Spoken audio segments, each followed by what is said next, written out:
Ang diet mode para sa aking pananghalian, nagluto ako ng alokbate. Nilaga ko lang to sa konting sabaw. Linagyan ko to ng labanos. Ayun. At ang pinagsahog ko dito ay chicken breast na special, kahit mahal yun.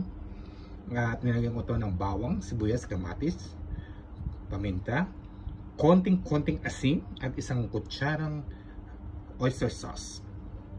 Tignan niyo yung ano guys, so yung sabaw niya, wow, yummy. At syempre, konting brown rice. Hindi pa rin mawawala yung prutas ko kung ano ang gusto kong kainin. Pero kakain pa rin ako ng isang pipino. Ayan, everyday pipino. Ayan aking diet mode para sa aking pananghalian. Halip po kayo guys, saluhan po ninyo ako sa aking pananghalian ko for today. Thank you for watching. Bye.